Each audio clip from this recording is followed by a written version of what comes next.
कैसे हैं आप लोग। आज की वीडियो में हम करेंगे जॉन मिल्टन के इम्पोर्टेंट वर्क्स। तो सबसे पहले तो मैं आपको बता दूं, हम इनको दो वीडियोज़ में करेंगे।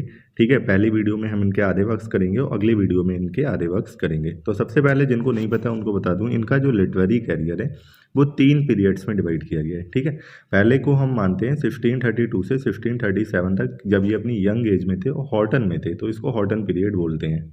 सेकंड जो पीरियड है वो 1640 से 1660 तक है, जिसमें इन्होंने कंट्रोवर्शियल सोनेट्स और पैम्पलेट लिखे थे, और ये जो पीरियड है वो 20 साल तक हम मानते हैं। और जो थर्ड पीरियड है ये इनकी लिटरेरी पावर का पीक रहा था 1660 से 1674 इनकी डेथ तक, और ये है period of an old and blind poet. जब ये बूढ़े हो गए थे उस समय ये ब्लाइंड भी हो गए थे। तो ये तीन भागों में इनके लिटरेरी कैरियर को डिवाइड किया जाता है, तो इसको आप ध्यान रखना। और अब हम जो है वो पहले तो हम इनके वर्क्स की एक लिस्ट जो है वो देखेंगे, उसके बाद one by one each work को इंडिविजुअली पढ़ना शुरू करेंगे। तो सबसे पहले शुरू करते हैं। जो इनका पहला वर्क है वो है on the morning of Christ nativity. ये 1629 में आया था और ये इन्होंने एट द एज ऑफ 21 इसको कंपोज किया था। ठीक है, सेकंड जो वर्क है ऑन शेक्सपियर, ये एक सोनेट है, शेक्सपियर की प्रेज में लिखी थी 1630 में। थर्ड वर्क है टू द नाइटिंगेल, ये भी एक सोनेट है, 1631 में लिखी थी। फोर्थ है on his being arrived at the age of 23, 1631 में लिखा था। और उसके बाद लिखा था आर्केड्स, 1630 से 34 के बीच में कंपोज किया था इन्होंने। ये ट्विन पोएम्स हैं, ये एल एलेग्रो और इल पेंसवेसो। ये जो है ये 1631 से 34 के बीच में, ये सब हॉटन पीरियड के वर्क है। मतलब जो छोटा सा टाइम पीरियड रहा था उसमें इन्होंने कितना कुछ लिखा था। इसके बाद ये एक मास्क है कॉमस, ये इन्होंने लिखा था 1634 में। इसके बाद कुछ पैम्पलेट हैं वो आप देख लीजिए। Doctrine and discipline of divorce, ये इन्होंने लिखा था 16, ये सारे वर्क जो है 1643 से 45 के बीच में लिखे थे। ये बेसिकली इन्होंने तब लिखा था जब इनकी पहली वाइफ जो मैरी पॉवेल थी, हमने लास्ट वीडियो में बायोग्राफी पढ़ी थी तो आपको पता होगा, तो जब वो इनसे सेपरेट हो गई थी तब इन्होंने ये पैम्पलेट लिखा था। इसके बाद द जजमेंट ऑफ मार्टिन वूसर, टेट्राकॉर्डन और ये सेलेस्ट्राम, ये इन्होंने लिखे थे इस टाइम पीरियड के बीच में। इसके बाद ऑफ एजुकेशन और एरियोपेजिट का लिखा था, ये 1644 में लिखा था, जिसमें एरियोपेजिट का बहुत फेमस है।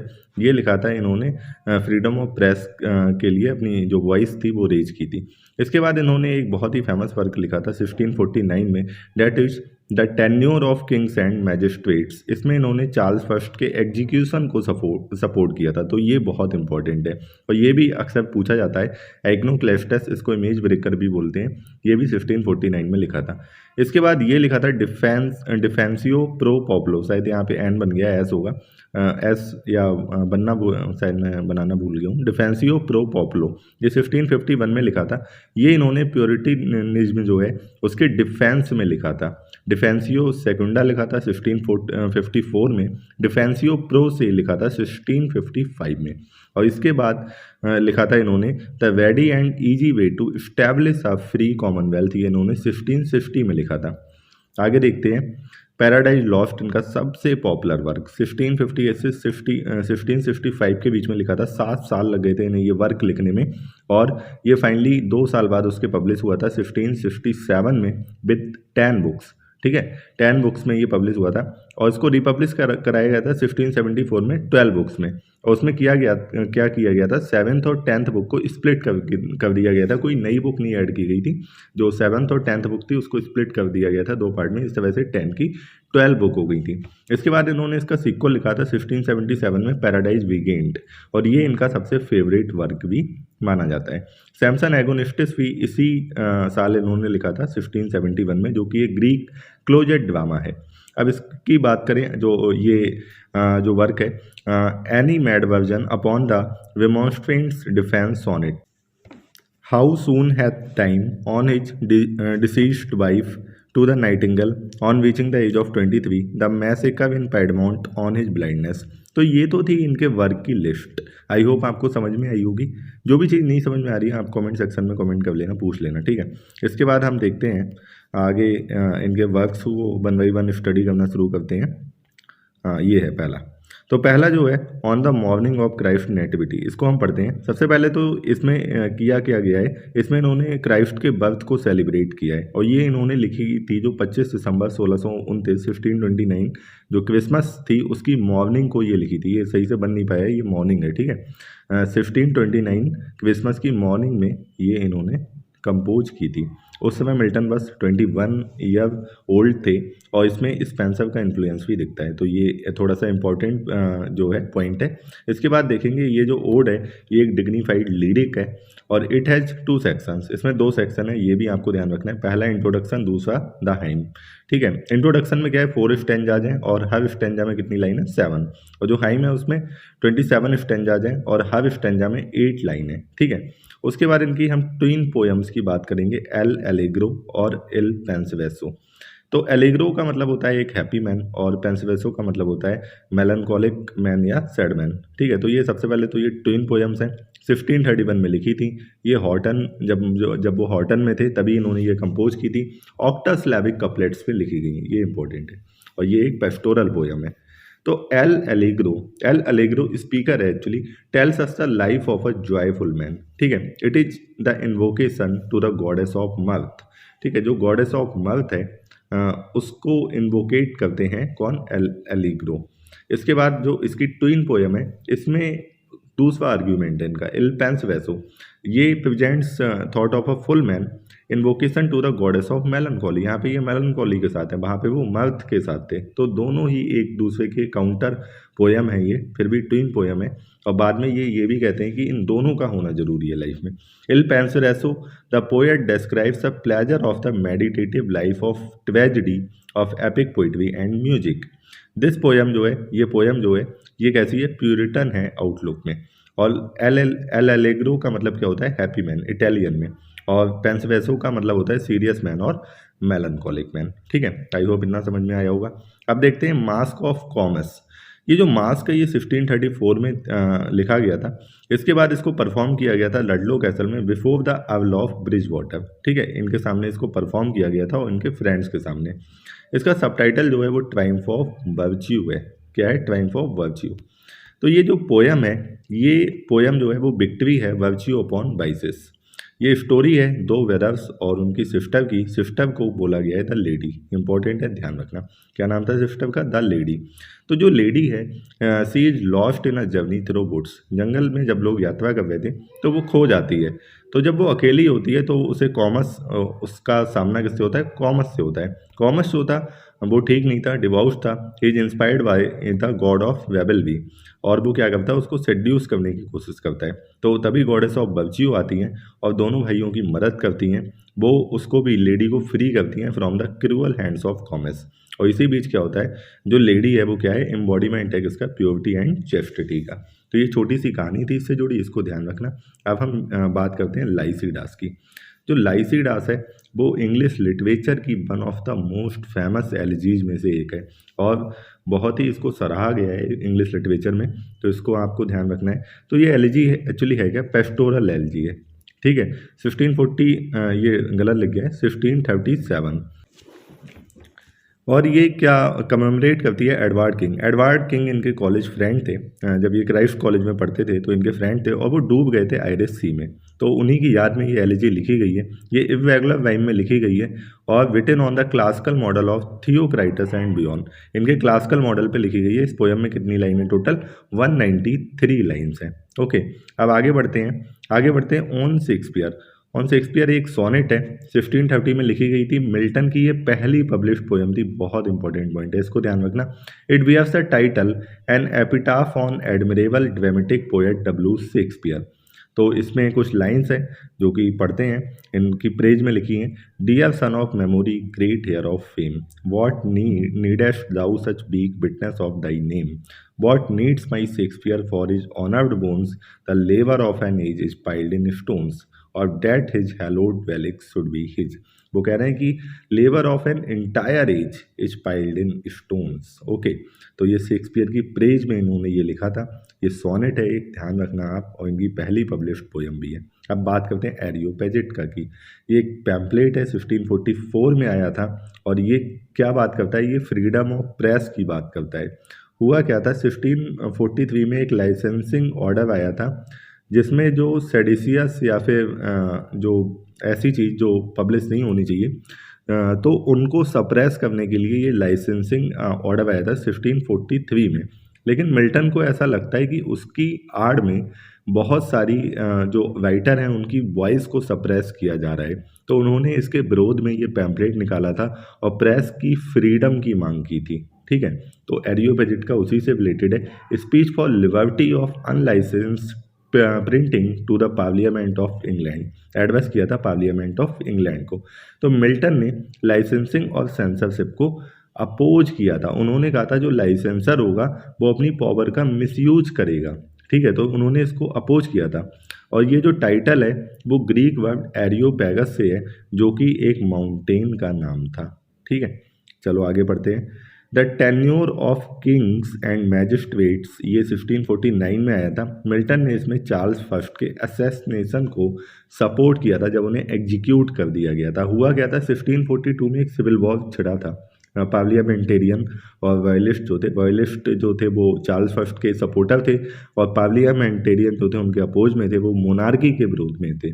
तो चार्ल्स फर्स्ट को वो सिविल वॉर में in the end Charles first हार गए, उनको कैप्चर किया गया और उनको एग्जीक्यूट। तो मिल्टन ने इसको सपोर्ट भी किया। अब आगे देखते हैं, अगला जो है वो है history of Britain. History of Britain क्या है, इनका अनफिनिश्ड वर्क है, ये 1670 में लिखा था। ये जैसा कि नाम है वैसी हिस्ट्री है, क्रिएशन से इन्होंने लिखी थी नॉर्मन कॉन्क्वेस्ट तक ये इन्होंने लिखी थी। जॉन मॉरेल जो है ये रिमार्क करते हैं इस वर्क पे, N abundant and unloved gift, ये एन है, एन, ठीक है, एंड नहीं है, अबंडेंट एंड अनलव्ड गिफ्ट कौन, जॉन मॉरेल कहते हैं। तो ये नॉर्मन कॉन्क्वेस्ट तक ये हिस्ट्री लिखी गई थी, इसके आगे इन्होंने कंटिन्यू नहीं किया था। और वो जस्टिफाई करते हैं यूज ऑफ पॉपुलर फेबल्स को, ये इंपॉर्टेंट पॉइंट है। इसके बाद अगर हम बात करें तो अगला जो इनका वर्क है of reformation touching church discipline, ये इनका पहला पैम्पलेट था, पहला पैम्पलेट 1641 में आया था। और ये suggest that the English church should emulate the example of Scottish church, ये कहते हैं इंग्लिश चर्च जो है उन्हें स्कॉटिश चर्च का एग्जाम्पल जो है वो फॉलो करना चाहिए। इसके बाद जो है अगला सेकंड पैम्पलेट हम उसकी बात करते हैं, ऑफ प्रीलैटिकल एपिस्कोपेसी। ये एपिस्कोपेसी क्या होता है, एपिस्कोपेसी जनरली होता है जो चर्च जो है जब बिशप्स के द्वारा गवर्न किए जाते हैं तो उसे बोलते हैं एपिस्कोपेसी। तो मिल्टन जो थे वो इस परंपरा के बहुत ज़्यादा सपोर्ट में नहीं थे, तो इन्होंने लिखा है अटेम्प्ट्स टू, इन्होंने प्रूव करने की कोशिश की है जो एपिस्कोपल सिस्टम होता है was an institution of primitive church की, ये पुरानी बात हो गई। Episcopacy means church govern by the bishops, ये मैंने लिख दिया है यहाँ पे। अब इसके बाद अगर बात करें एनी मैडवर्जन सॉन रेमोन्स्ट्रेंट्स, ये इन्होंने बिशप हॉल, ये इंपॉर्टेंट पॉइंट है, इनको क्रिटिसाइज किया था, ये इनके अपोनेंट थे। अब अगर बात करें अगला जो है doctrine and discipline of divorce, ये 1643 से 45 के बीच में इन्होंने 4 पैम्पलेट लिखे थे किस पे, डाइवोर्स पे। और डाइवोर्स इन्होंने कहा था कि किन किन ग्राउंड्स पे हो सकता है, on the ground of adultery, ground of temperament, और भी बहुत सारे इन्होंने पॉइंट बताए थे। और इनकी जो फर्स्ट वाइफ थी मैरी पॉवेल, वो शायद इन्हें छोड़ के चली गई थी, इसीलिए इन्होंने वो इनसे जब सेपरेट हुई थी तभी इन्होंने ये पैम्पलेट लिखे थे। तो ये तो थे मिल्टन के सारे इंपॉर्टेंट वर्क। अब हम लाइन्स को भी 1 बाई 1 डिस्कस करेंगे जो लाइन्स एग्जाम में पूछी जा सकती हैं। तो सबसे पहले तो इसको देखते हैं, ये एक पोयम है on the late massacre in पैडमोंट। तो सबसे पहले तो थोड़ा सा बैकग्राउंड इसका बताता हूँ। ये जो पैडमोंट जो जगह है वो इटली में है, और ये माउंटेन एल्प जो है उसके फुट पे सिचुएटेड है, वैली है एक तरह से। तो वहाँ पे एक कम्युनिटी थी जो प्रोटो प्रोटेस्टेंट थी, ठीक है। तो उसका नरसंहार कर दिया जाता है किसके द्वारा, वहाँ पे जो एक फ्रांस का रोमन कैथोलिक किंग होता है उसके ऑर्डर पे उस पूरी कम्युनिटी का नरसंहार कर दिया जाता है। तो उसी बिहाफ पे मिल्टन ने ये पोयम लिखी। वो बहुत सैड थे कि इतना बड़ा मासेकर हुआ है, तो उन्होंने इस पे एक पोयम लिखी है। और उन्होंने किसको इन्वोक किया है यहाँ पे, गॉड को, ठीक है, गॉड को। और उन्होंने लॉर्ड से कहा है कि वो क्या लें, वो रिवेंज लें इसका। तो इसी के ऊपर थी कि avenge O lord thy slaughtered the saints whose bones lie scattered on the Alpine mountains cold. वो कहते हैं जिन अवेंज मतलब बदला लो उनसे जिन्होंने स्लॉटर कर दिया है उन सेंट्स को, जिनकी हड्डियां जो हैं वो अभी तक जो एल्प माउंटेन है वहाँ पे फैली पड़ी हैं और ठंडी हो गई हैं। The bells we doubled to the hills and die to and they to heaven their martyr blood and aces so over all the Italian fields. उनका जो ब्लड और एसेस है वो अभी तक बिखरी पड़ी हैं पूरे उस इटालियन फील्ड में। वी हैव स्टिल डॉट सवे the triple tyrant. Triple tyrant इन्होंने कहा है जो रोमन कैथोलिक जो पोप था उसको बोला है that from these may grow 100-fold who having learn thy way early may fly the Babylonian बो। तो ये कहते हैं कि जो वो ब्लड है उसमें इतनी पावर है कि इससे सैकड़ों जो है मार्टायर वो फिर से पैदा हो सकते हैं। और जैसे कि जो बेबीलोनियन में इसमें इन्होंने थोड़ा सा ज्यू का रेफरेंस दिया है कि ज्यूज के साथ इतना कुछ हुआ, उनके जो मंदिर था तोड़ दिया गया, लेकिन उनका फेथ कम नहीं हुआ। इसी तरह से जो ये लोग मरे हैं इनके ब्लड से ये ऐसा नहीं है ये ख़त्म हो जाएंगे, इनके ब्लड से सैकड़ों और मार्टायर पैदा होंगे। तो ये लाइन्स हैं, ये ध्यान रखना आप, ठीक है। इसके बाद लाइसीडास। तो लाइसीडास बहुत अच्छी एलजी है। इसमें मिल्टन जो है वो जब इनके फ्रेंड एडवर्ड किंग की डेथ हो गई थी तो मोन करने के लिए ये एलजी लिखी थी। तो इसमें लाइसीडास बेसिकली कौन है? एडवर्ड किंग है, ठीक है। इसमें मिल्टन कह रहे हैं कि for Lycidas is dead of his prime young Lycidas and had not left his peer. इसमें बहुत सारी चीज़ें कहते हैं। सबसे पहले तो वो म्यूज को इन्वोक करते हैं, वो उन्हें पावर दे ये सब लिखने की। उसके बाद बहुत सारे क्वेश्चंस भी उठाते हैं कि बहुत सारे गॉड्स को बुलाते हैं कि तुम कहाँ थे जब लाइसीडास डूब रहा था।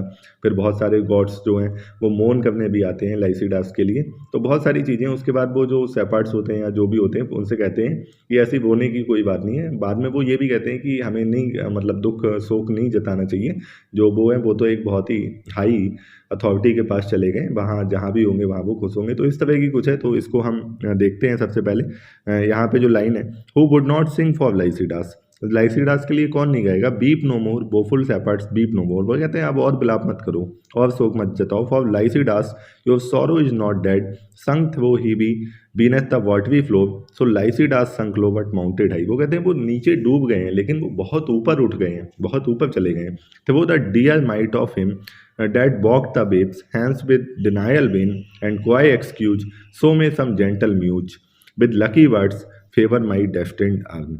इसके आगे देखते हैं। And as he passes time, and bid fair peace be to my savel's root, in the blessed kingdoms meek of joy and love, they have entertained him all the saints above. Now Lycidas the shepherds weep no more, henceforth thou art the genius of the sword. In the large recompense and salt be good to all that wonder in that perilous flood. At last he rose and twist his mental blow, tomorrow to fresh puts and pasture new. तो ये लाइसीडास की lines थी, इनको आप याद कर लेना और ये एग्जाम में पूछी जा सकती हैं क्योंकि ये बहुत ही फेमस एलिजी रही है। अब इसके बाद देखते हैं ऑन हिज ब्लाइंडनेस। उन्होंने अपनी ब्लाइंडनेस पे पोएम लिखी थी, when I consider how my light is spent. जब उनकी रोशनी चली गई। Are half my days in this dark world and wide, and that one talent which is death to hide lost with me useless। तो वो कहते हैं कि एक ऐसा टैलेंट जो उनके पास था जो सिर्फ मौत ही छुपा सकती थी, अब वो कैसा रह गया? यूजलेस रह गया। एक राइटर की सबसे बड़ी ताकत क्या होती है? उसकी आंखें, ठीक है, जिससे वो पढ़ता है लिखता है। वही अगर भगवान ने छीन ली, वो कहता है कि भगवान को इसकी ज़रूरत क्या है, गॉड को इसकी क्या ज़रूरत है। God doth not need either man's work or his own gift who best behave his mild yoke this serve him best. वो बोलते हैं गॉड को किसी इंसान के वर्क या उसके गिफ्ट को छीनने की क्या ही ज़रूरत है। उसे तो बस इतना चाहिए कि वो गॉड की सेवा करता रहे, इंसान उसकी भक्ति करता रहे। गॉड क्यों किसी का टैलेंट या उसके वर्क को छीनेगा। His state is kingly, his का मतलब यहाँ पे गॉड है। Thousands at his bidding speed. आगे देखते हैं। And post over land and ocean without rest. ये बहुत फेमस लाइन है, इसको ध्यान रखना। They also serve who only stand and wait. मतलब जो कुछ नहीं करते हैं वो भी गॉड की सेवा करते हैं। तो गॉड को क्या ज़रूरत है जिसके कारण उसने मेरे वर्क को गिफ्ट्स को छीन लिया। तो ये जो है ये बहुत ही फेमस पोएम है मिल्टन की ऑन हिज ब्लाइंडनेस। तो ये लाइन अक्सर पूछ ली जाती है जो आखिरी वाली है। अब हम बात करते हैं एल एलिग्रो की। तो एल एलिग्रो जो है ये दो ट्विन पोएम थी, मैंने अभी बताया, एल एलिग्रो और एल पेंसिवेसो। तो इसमें क्या करते हैं, ये मेलनकॉली से नफरत करते हैं, उसको बताते हैं hence loathed melancholy of Cerberus and blackest midnight born. ये सेर्वरस और ब्लैकेस्ट जो मिडनाइट है उसका ये इसे बताते हैं कि ये इनसे पैदा हुई है मेलनकॉली।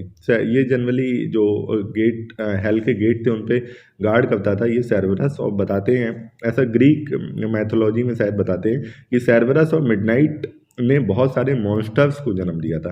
तो ये कह रहे हैं मेलनकॉली इन्हीं से पैदा हुई है। अब ये मर्थ की वर्ड में जाते हैं। मर्थ से कहते हैं एडमिट मी दाई क्रू, मुझे अपने क्रू में मानो, to live with her and live with thee. वो कहते हैं मैं आपके साथ रहूंगा, किसके साथ? मर्थ के साथ। ठीक है, मेलनकॉली को ठुकरा देते हैं ये।